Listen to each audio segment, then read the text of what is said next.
Hey, good evening, everybody. It's a Friday. We've got there the first week of our One Life show. We have finally made it to the end of the week. Since I launched on Monday, I really am amazed how much and thankful how much this project has picked up. I am joined by an amazing man, an amazing musician, and I tell you what, in the International Singer-Songwriters Association, and what bit of a rock god. So I am joined by the amazing Imran Ahmed. So could you please give him a warm welcome?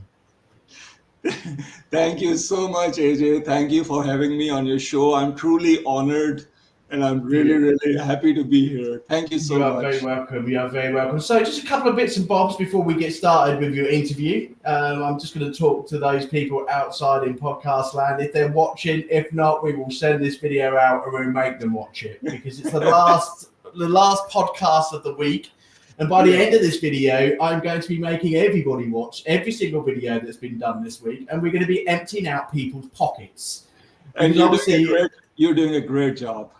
thank you. And we are going to be emptying out your pockets outside in podcast land because we are putting together a show for you for this month as artists to donate money to the National Autistic Society. So it is something very dear to us as musicians. We love to collaborate. We love to show off our musical talent. But we are actually here for a more important thing to actually say we want your help outside, okay? We want you to join us in so many good causes throughout these coming months to help those who actually don't get the same luxuries as we do from the days to day when they're having tough times through housing, through education, through health, all the things that we take for granted as musicians and all the things that we take for granted on a day-to-day basis. Some of those people who we're going to be working with throughout the coming months probably won't have those opportunities as much as what we do. If they do have those opportunities, like Lady Miranda yesterday, who is an autistic person, we celebrate it. We actually celebrate the person who they are. She's an amazing autistic artist. She is going for awards in the International Singer-Songwriters Association. She is playing in arenas. She is doing an amazing job, and we're all so proud of her being part of One Life. But actually, that's what we want to do. We want to actually be serious about the charities that we're supporting, but also support those people to become musicians, to become rock stars, just like this young man here. We want to try and help you out there, okay? So that's a serious note about where we are. In terms of where we are, it is the end of the week. There is going to be a bit of a quiet period over the week. We won't be bringing you any shows over the weekend. However, I have been informed by the lady Miranda herself that she will be performing live herself. She Wow. has stated that she will be coming live over the weekend to answer anybody who have got questions on autism and life as an adult with autism. And I just want to thank her so much from the bottom of my heart and the One Life team about doing that out of the blue. She didn't even contact me. She just done it out of the blue and said, I've had a think after the show. I would really want to be there for any adult with autism. And that's whether it's a question related to music or whether it's a question related to what it's like being autistic. And I think that's absolutely amazing. So thank you so much, Lady Miranda, for doing that. That is amazing. We Awesome. really do appreciate it. Yeah, definitely.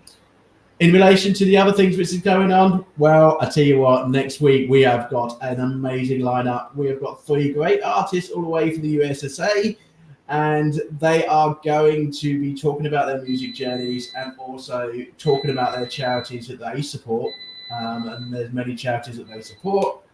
They will also be part of this One Life journey in terms of getting you to empty your pockets out for the National Autistic Society, and they're going to be entertaining you. Okay.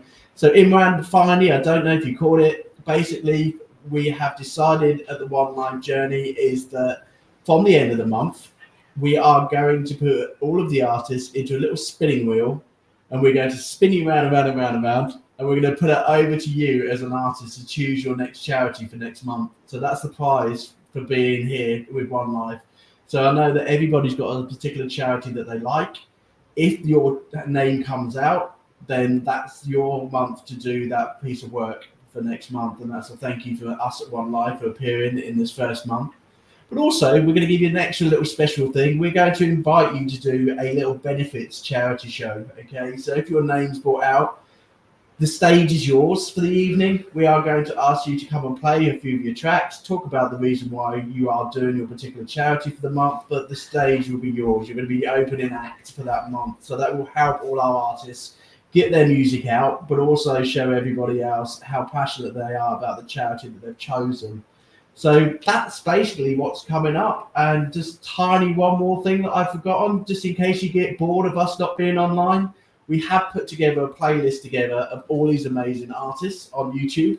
So if you go to the One Life channel, you will find a playlist. I'm just going to put the banner up so you know where you're going, because I've got to stick it up. What am I like? You can tell it's Friday.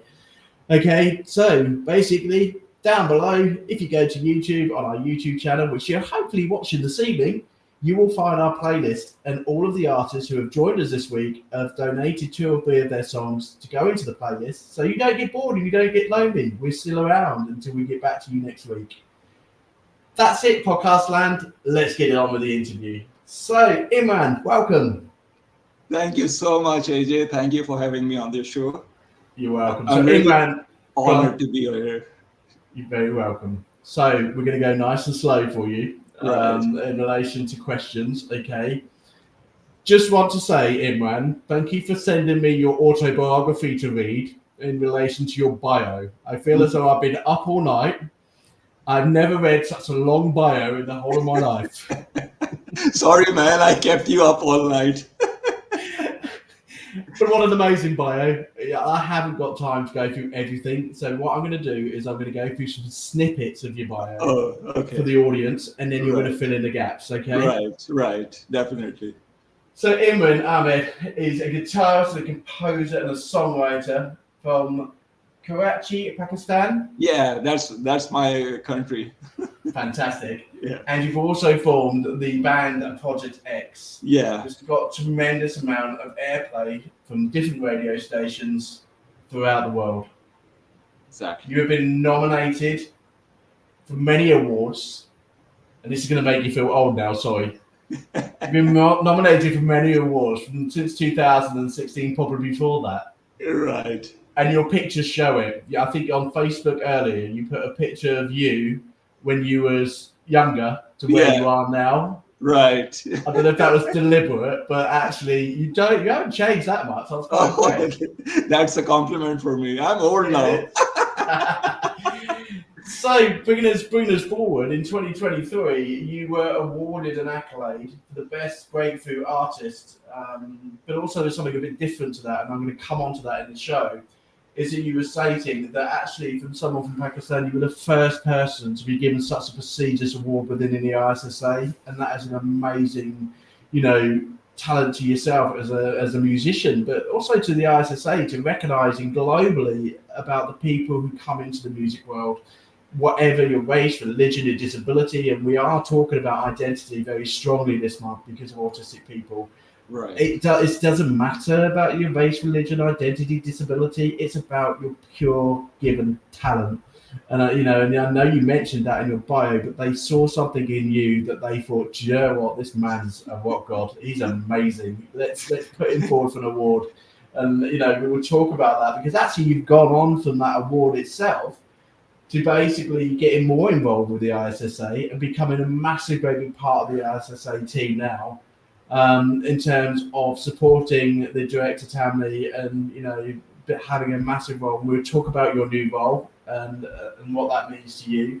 We will talk about this year's show in terms of the ISSA Awards, because we've got so many talented people who have gone in and they've put their names forward. The judges have now done their judging.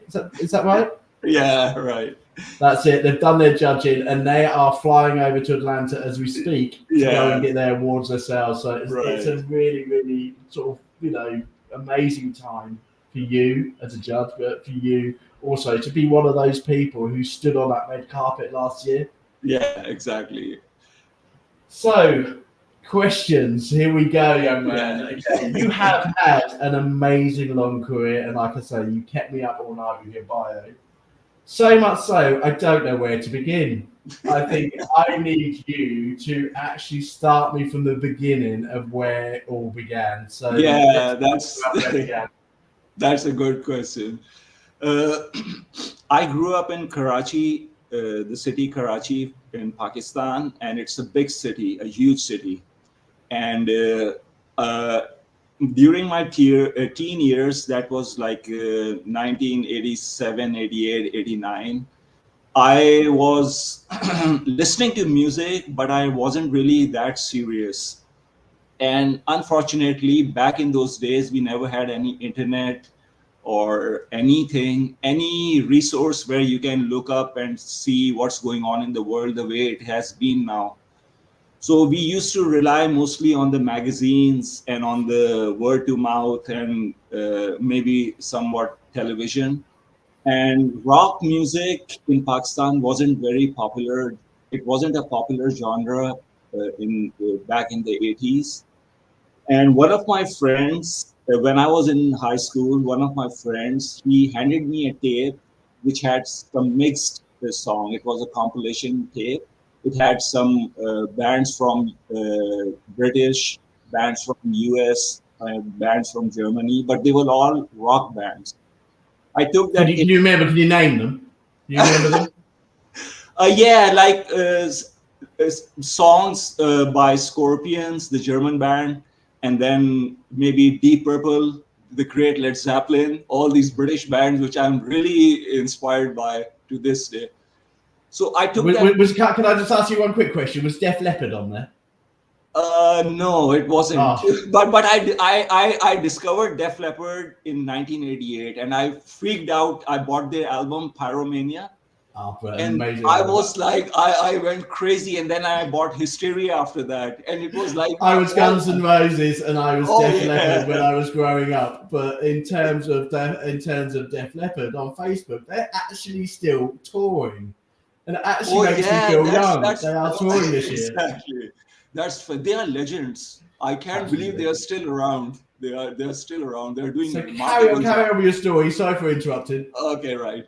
So I took that tape, I went home and I started listening to that music, and it was loud guitars. I've never heard something like that in my life, and I was like completely blown away by what I listened to because I never knew what that distorted guitar sound was because I wasn't educated musically.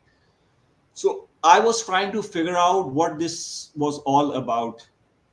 And I had a friend in my neighbor who also was into rock music. Fortunately, he and we were the only kids back in the days who we had like about a small group of 3 4 people who used to trade the tapes. We were like tape trading people in the group, and it was very difficult for us to get rock songs in Pakistan. There was only, I remember, one music shop who used to sell some rock music, and that was about it. Because most of the music back in the days, and still to this day in Pakistan, there's most of like a Bollywood music and Indian music and music in my own local language. That is the most dominant music because it's not an English speaking country.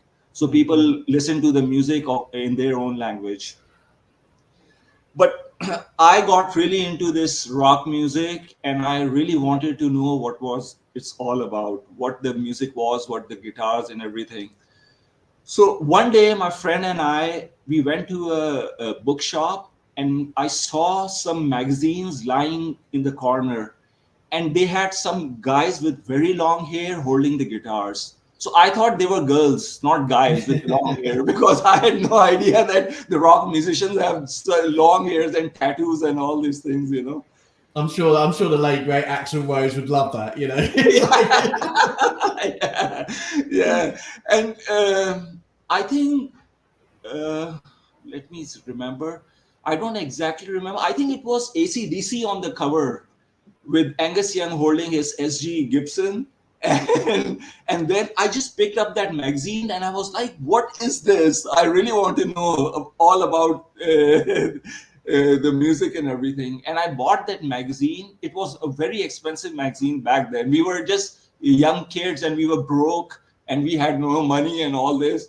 But somehow we managed to buy that magazine, and we took that magazine. I took it home and I started going through it. That's where I started to educate myself about rock music, about guitars, about instrumentation, and everything. And I knew that what I'm going to do in the future, that is to play guitar. That's for sure. I didn't know that I'm going to go that far, but I knew that I'm going to do something out of that guitar if I'll ever get one. So was your first gig in Pakistan, or did you move to America and then start playing gigs? Yeah, we had like most of us, we used to have like college gigs and like small gigs. So my before that, I'll just like quickly tell you the the whole background.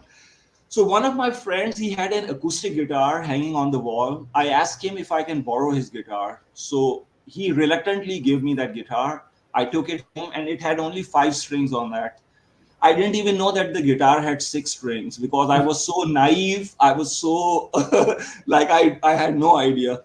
And I used to just, play those like it was a more like a sheer turbulence out of the instrument rather than playing some musical thing. But I self-taught. I'm a self-taught guitarist. I taught myself through trial and error, through the books, and through asking from different friends. We had like a couple of friends who were into music as well. So like by the time I was 18, 17, I was very serious. I thought I'm going to have music as a career. I don't know how, but I was like, I had this in the back of my mind. And at the age of 18, I bought my first electric guitar. It was a cheap copy of a Les Paul. It wasn't even any branded guitar or any Gibson or Fender or anything. It was just a cheap guitar. I think I don't even remember what guitar it was. So I used to lock myself in the room and I would like practice and practice for hours and hours. And I started to build confidence in myself, and by that time I was pretty much exposed to a lot of rock music through the magazines which I used to buy from the very same shop which I bought it for the first time. And that's how I got to know all the music. I got to know what British rock music is, what American rock music is, what German, Australian, other rock music is. And by the time I was 19, I formed my first group by the name of Odyssey. We had a keyboard player, a singer, a bass player, and I was on the lead guitars and the rhythm guitars. And we had no drummer. So the funny part was that the keyboard player, he had the drums in the keyboard and he used to play drums on the keyboard. Okay. So we had no drummer, and that's how we used to jam. And that was my first gig with the keyboard player who was playing drums on the keyboards. So I still remember it was, I think, 1991. Yeah, probably 91 or 92. We had our first gig. It was a small gig. There were like about 25, 30 people. The crowd was of about 25 or 30 people. And we did some cover songs and nobody liked it. And the reason was because we were playing British and American rock music. And people were expecting something else from us. So, but that did not stop us. I said that we're going to keep going and going and going. And then that's how we moved on. Fantastic. And then moved on with a successful career of sort of playing out to different crowds. And when did you move to America from Pakistan? Where was the connection of going over to where you are now? It's Georgia, isn't it? Yeah. I when all this internet and everything came, I before that, like I'll tell you a little. The band which I had, Odyssey, we had a dispute. I was really into English music. I said that whatever music I'm going to do, it should be in the English language, because I thought that English language is an international language and I want to go global. And I just don't want to limit myself with my own language, with Urdu, and I just don't want to limit myself. Mm-hmm. So the other members were reluctant. They said that the English music is not going to take you anywhere in Pakistan because nobody's going to listen to you. But I said that I'm going to do it whether you will support me or not, but I'm going to do the music in English language. And I was so determined to do English music that I started writing poetries in English. And I used to sit down and compose. And I used to, like, I had a lot of poetries with me and I had a lot of compositions, but it was just for myself, not for the band, because the band never wanted me to have English music and they never wanted to do English music. They were more into the local scene. They said that this is the only way we can become successful. And we came to a point where we had a lot of differences, and like it was a huge gap between me, myself, and the other members. So I had to quit that band. I quit that band and I kept on writing and composing music. Now fast forward to the year 2000. uh, During all this time when I was composing music, I was subconsciously listening to my local music, because this is something I couldn't help but to listen. It was all around. And I used to listen to a lot of Eastern classical music as well. And that is something I really liked. And the reason why I liked Eastern classical music was because of its tonality and because of its dark feel. The Eastern classical music, like for example, I'll just give you an example.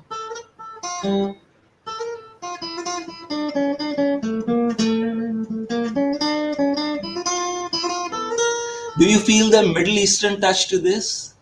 So this is what I loved about Eastern classical. And I thought that, what if I blend this? What if I do some fusion with a little bit of Eastern classical touch in my rock music? It will sound different, because I was all about doing original music. Like I used to do a lot of cover music, but to me, I thought that the artist is known by his own music, by his original music. I mean, doing cover song is really good for you to learn. As a learner, as a like when you're at a learning stage, it's really good. But once you are at a certain point of life and once you are at a certain stage, you really want to do something original, and that's what I was trying to do, you know. So I met a guy by the name of Melvin. He was the only person who was like, who wanted to do English music. So him and I, we collaborated and we started writing music in English. We did some about 7 or 8 songs, and unfortunately Melvin, he got sick and he passed away in 2016. At He'll be that very proud of you now. I'm sure he's looking at you now thinking, do you know what? This man's amazing. Exactly, yeah. And him and I, we had the same goal to get a break internationally. And I'm sure he must be happy now up in the sky. Uh, so I had like about 7 and 8 songs with him, almost an album. And I put that album on the internet, and that's where I was noticed by the different people around the world. And that's where how I got nominated for the first time for the international awards, the Was Indie. that the one last year, 2023? No, that was in 2016. Uh, 2016. You've got yeah, so many awards out there. It's hard to read your autobiography with a list this long. yeah, yeah. Then in 2019, I was nominated first time for the ISSA Awards, the International Singer-Songwriter Association Awards. That was it was the category of International Male Rising Star, and I was so happy. It was like my dream come true. I wasn't even believing that I was really nominated for this prestigious award. And then I moved on, and the rest is, as they say, is history. You know, This is I keep. history. Well, it's not. It's only just started, hasn't it? You know, at the end of the day, you have got to a point in your career where you are, seen as a rock legend. You're seen as somebody to look up to. Everybody, does look up to you in the ISSA. And we all follow your journey, and even yourself, you almost got to the point where you're still that teenager. You're still that, little boy who wants to be a rock god, wants to be the Lord of the Strings, wants to be playing like all the massive, great big concerts over there in America. And I don't think you'll ever stop. I just think you're going to be one of these people who will play the guitar for the rest of his life and basically will not be happy until that something actually stops you from doing it. I don't think there will be anything that will stop you from doing it, but you know, you've got an amazing career. But you've also, one of the reasons that I brought you onto the show is we had a conversation outside of this about your charitable work that you've done. And I was really blown away that you actually got to visit us here in the UK at the Royal Albert Hall. So a quick small period of like clip it from what happened at the Royal Albert Hall. And then you did send me 2 tracks to play this evening. You've got your guitar there, you're not getting out of it. So they're going to be live tracks, quick live tracks for everybody this evening. So let's go quickly to the Royal Albert Hall. You came to the UK and you did a charity gig for your own country because there was an earthquake. Do you want to tell everyone a quick bit about it? Yeah. In 2005, there was an earthquake in Pakistan, in the northern sides of Pakistan. So it was a very devastating earthquake, and it was very bad. So the government of Pakistan and the government of UK, they decided to raise charity for the earthquake victims back in Pakistan.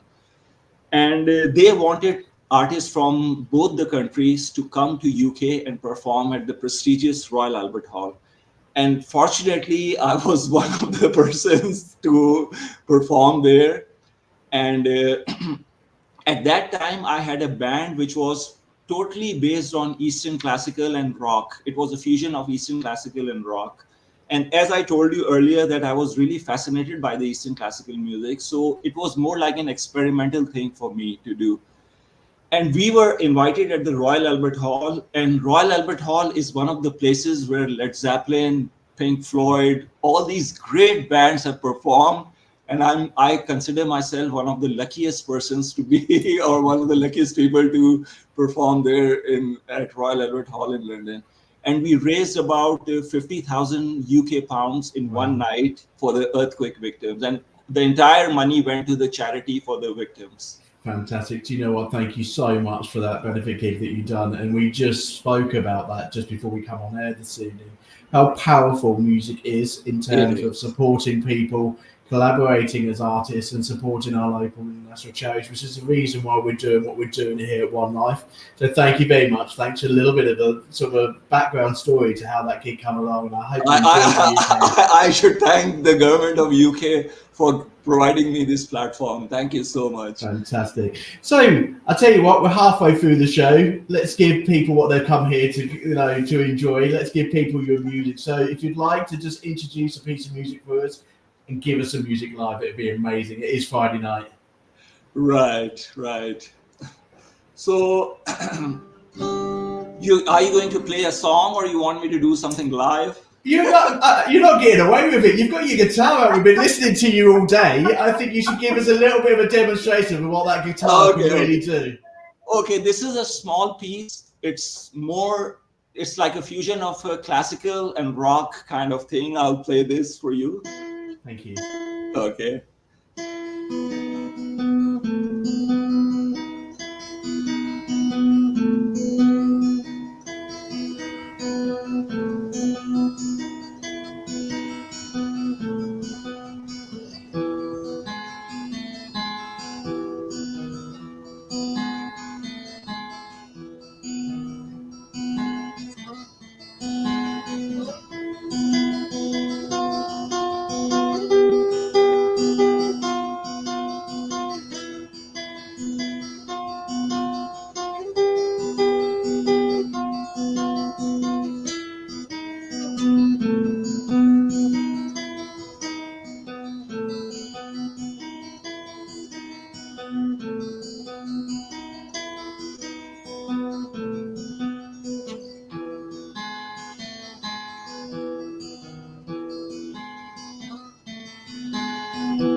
Thank you for doing that. That was absolutely amazing. And I'm sure all of our listeners who are going to be listening in either now or if you listen later would have enjoyed that as much as I did.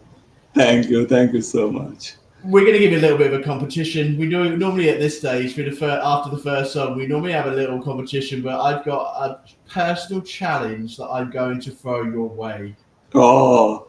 So, young man, for a bit of a punishment of the biggest bio I've ever read in my life, I'm throwing down the gauntlet to the USA. I am going to throw down the gauntlet to the USA, and I am going to put out a guitar competition between the USA and the UK. Wow. So, and it's going to be the One Life title of Lord of the Strings. Now, Oh. in the UK, we have our very own Lord of the Strings. I spoke to you about him before we started. So, for the podcast listeners out there, our Lord of the Strings is our very own Ibrahim. And basically, he's the lead guitarist of the Stone Roses. We was the lead guitarist. He's too old now. He'd be killing me when he hears this.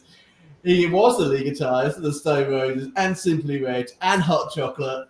And he goes out by the name of the Lord of the Strings. Now, Aziz Ibrahim is a very good friend of mine. And I am going to get him to come and do a benefit charitable gig next month, hopefully, if I can get him hold of him, and we're gonna have a guitar off. We're gonna have a bit of a battle, right? Of the countries. Yeah, awesome. And then there's a bit of a twist to this because basically the winner will be crowned the Lord of the Strings from One Life. Okay, right. And we will get a little prize together. We'll find something like a little plastic trophy or something. We don't have awesome, right? But the loser will have to put their hand in their pocket and donate to the charity which we are doing next month. Okay, so if you do lose the guitar off, you will have to make a donation whether you like it or not. Okay, so I know Ibrahim does a lot of things for charity locally and nationally and around the world, and I'm sure if he's listening, even after the show, Ibrahim, if you are listening, you will help us out with this. And actually, you two have got a lot in common. You know, he comes from Manchester, his family are from Pakistan. And obviously yourself as well as a family. So you two would get on amazing. I really want to see this guitar off. I think it would be amazing. I'm gonna leave you to it for the whole hour. Oh, yeah, and I've listened to Stone Roses, their music, and he's a phenomenal guitar player. He's amazing. He's done a great job. When I first met him, I just wanted, like you with your guitar, I think my jaw just dropped, and I was just like, how do you play a musical instrument like that? I'm so jealous. And I said to him after I met him, because obviously I was brought up in the 80s, so I remember Stone Roses, Hot Chocolate, things like that. And I remember going up to him on stage and saying, hello, my name's Adrian. I've been comparing tonight. He was like, mate, seriously, I'm from Manchester. I heard that you like Man United. Come and have a chat with me outside and have a beer.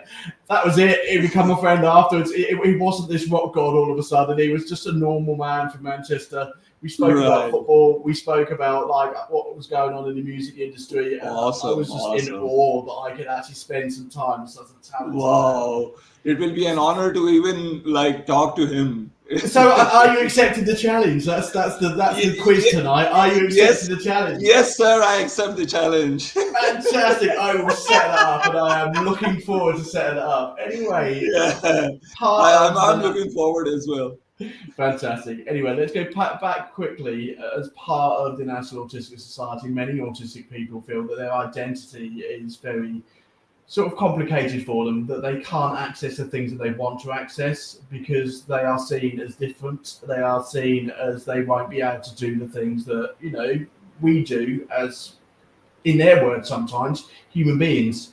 They can't get a job, they struggle in education, They feel excluded and isolated from society. But actually that's not just disabled people, not just autistic people. One of the things that you said in your bio about being somebody who is a guitarist and winning that award from Pakistan, you sort of basically covered a bit about it when we were talking about your journey in music.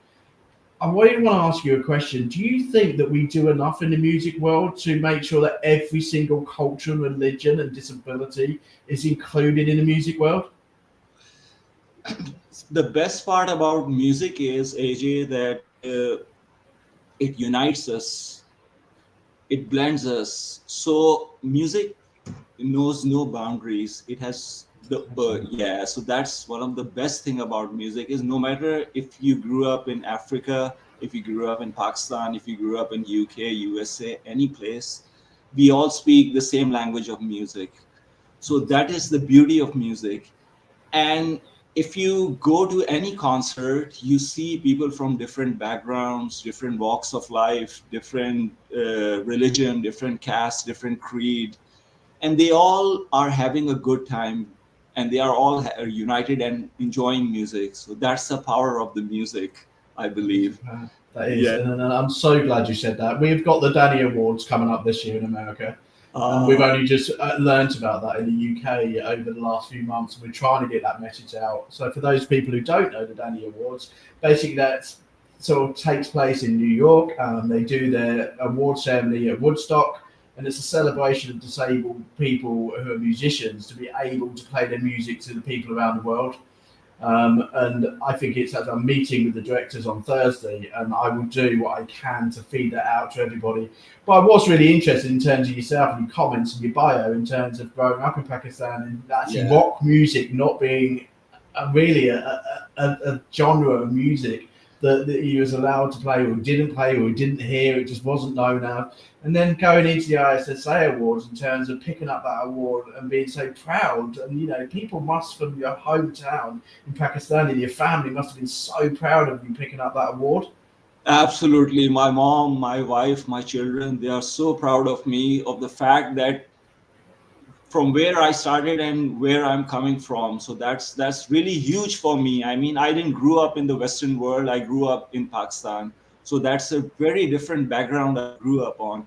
And considering the fact that getting a break in an international market itself is a huge achievement for me. And I mean, that's something, it's phenomenal, totally phenomenal. It's totally And phenomenal. And you're a phenomenal family. You know, it's just not you who is the artist in your family. You know, your amazing wife, your children, you know, all of you are trying to make a big difference to the world, and also trying to make sure that identity and inclusion is, you know, basically a part of your message as a family. You know, I was reading your daughter's YouTube, and the message that she's trying to put across. And exactly. a newspaper article written about her, and a magazine article written about her. Yeah. Do you want to talk about your daughter a little bit? Yeah, my daughter, she has a channel by the name of Studymation. It's like a two-word combination of study and animation. So she has combined that word and made it Studymation. And that is an educational channel. She started off in the COVID when she was only 12 years old, I believe. And she started educating people through her music, her educational videos. And it got so big, it has like 6,000 plus subscribers, and it has been all over the world now. Even the California educational institution, they have used her videos in their classrooms. So that was a huge achievement. Amazingly well. I'm so proud of her. Actually, probably want to try and get some tips off her how to grow my subscriptions, because I think I'm only on about 60. So if she's got any time after this interview, could you ask her to pop on the phone to me? Because yeah, definitely. She's done amazingly well. I'm very proud of her. Thank you. I just think it needed to be recognised that actually, I think, you know, it's a family who also support, you know, inclusion and, you know, and charities and things like that. It's amazing. Yeah, I think it kind of like run in the family, because even my wife, as we have talked before, that she's really into charity stuff. So she's always thinking of having an NGO, an organization where we can help the poor or the needy or the ones who are really who deserves. So probably my children, they grew up in this environment, and they saw that their parents, they have struggled a lot, and they have, whatever we have achieved, so that thing has like ingrained in their mind to do something in and to contribute to the society. So that's really great. And you know, and from us at One Life, you know, thank you very much to you and your family who do commit so much to so many charitable causes, so many causes that actually need a lot of support, and who get the support from yourselves as a family. That's amazing, and you do fantastically well. Just like yourself, you are doing such a remarkable job. I mean, this is highly commendable. Brilliant, thank you. And we will be doing so, and we have got this battle of the guitars going on, the Lord of the Strings. You're not getting away from me too quickly, young man. So quickly, before we finish tonight's show, we've got the ISSA Awards coming up. You have been given a new role in the ISSA. So quickly, before we go tonight, we've got the ISSA Awards coming up in 2 weeks' time. In relation to your new role, do you want to tell us a quick bit about in terms of what's going on for you now in the ISSA? Okay, first of all, I would like to thank Tammany Dove. I'm really grateful and thankful. She has given me the position of the executive co-director of International Singer-Songwriter Association Awards. And I'm really, really honored to be in this position. And this means that I'll be more at the backstage and like trying to be a part of the team rather than, getting the award or anything for that matter. And yes, ISSA Awards are 2 weeks, I think almost 2 weeks away. And we are so excited. And this year we have more talent than any year, I believe. And people from 36 countries, they have contributed, they have been nominated. And I'm really sure that this year it's going to be one of the most successful award shows of 2024. I think that there's so many entries, and I would not want to be a judge this year. There's so many talented. But do you know what I'm going to do to you? What I did to Tammy? Come on, give me some juicy information for the judges or for yourself. What god? Who in your mind is a rock god in our group in the ISSA? Come on, there must be someone who's on your tongue. I'm not going to name one person, but I think there are so many of them. So you and Tammy are hard to get it out of questions. I call Tammy Simon Cowell. I think you're going to be Louis Walsh.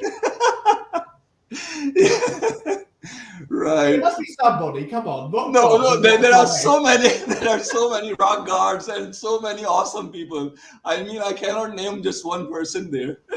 Do you know what? You're doing this deliberately, you two, and I think you're doing it because you don't want to give away who's won or an award or who's not. I nearly got it out of you. So, sorry, everybody in podcast land, and sorry, over in ISSA. I have tried my best before the awards to get out of them. You know, who may not have got an award, but they're not going to like budge on it at all.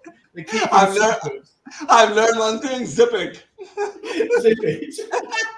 Oh well, okay. So quickly before we go, for you, what's the latest single and where are you going to be heading after the awards? Yeah, after the awards, I have completed about 7 songs, my original, and this time around, there is a chance that I'm going to collaborate with some of the really awesome musicians around. I'm not going to disclose any names right now; it's too early to tell. But hopefully, there will be some people in the industry with whom I'll be collaborating, and it's going to be one awesome album. Fantastic, and I'm really looking forward to that. And you've been giving little snippets out about what's coming up, and I'm really looking forward to hearing what's coming up. I'll keep you posted. Keep you posted. So, out there in podcast land, please make sure that you support our lovely Imran and make sure that you buy his music, buy his t-shirts. You keep listening to him every single day on YouTube because he'll be there if you like it or not. He will be on YouTube. He'll be on Facebook. He'll be playing his guitar for you, and you'll be waking up in the morning like I was, every single morning. Imran, you've been an absolutely amazing guest. Thank you so much. Thank you, AJ. Thank you so much. I'm just really honored. I'm totally honored to be on your show, and it was a pleasure talking to you.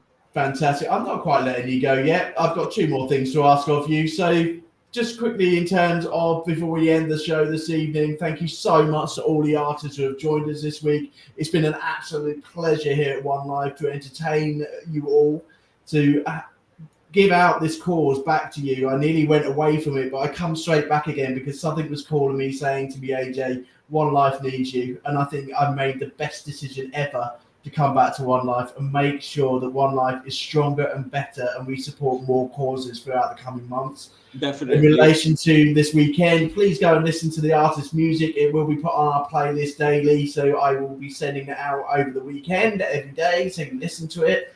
basically the more streams these artists get, the more money that they get. So that's helping them as well. Okay, so if you listen to it, please listen to it about 1 million times, because between us as artists, we may get £20 from Spotify. Okay, so that's our personal plea as artists. Please listen to our music, because we don't make much money nowadays. Nobody makes much money now.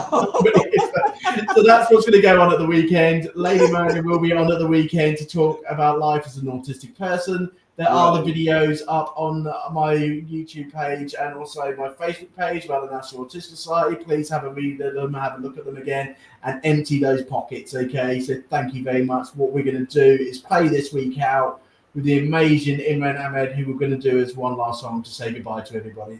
Go for it, young man. Introduce the song and play us one more track. Okay. You want me to play any of my song? Just something which will give us all a bit of heart for the weekend. Go for it. Okay. Man. So I personally love the song Light, my song Light. So you want me to play live, or are you going to play? Do you know what? I'd love you to play it. Come on. I can't get away with talent like this. This is just a computer. It's not going to sound the same. So play Light for me for the weekend, okay? Okay. I'm going to play this last part because the whole song, the whole riff is on like electric guitar. So I don't know how it's going to sound on the acoustic, but it goes something like this. Yeah.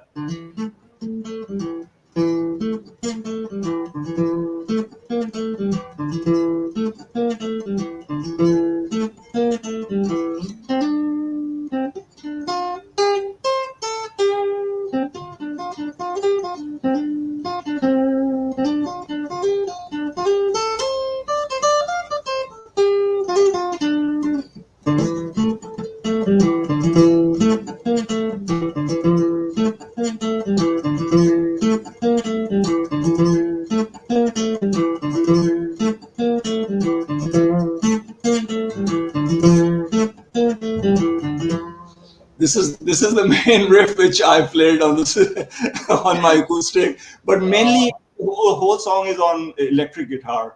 So I didn't plug my electric guitar right now. Doesn't matter. I just wanted to hear your guitar, and I just wanted to hear your natural talent. And thank you very much for bringing that. I'm going to close tonight's show. I'm going to close One Live for the week, and I'll see you all next week. And when we be open next week on Tuesday, I think it is. But just watch out for the program. I'll send it out on Sunday. Take care, everybody in podcast land. Thank you so much. Thank you so much, AJ, for having me. I'm really honored. Thank you so much. Bye bye. Take care, buddy. Bye bye. Bye.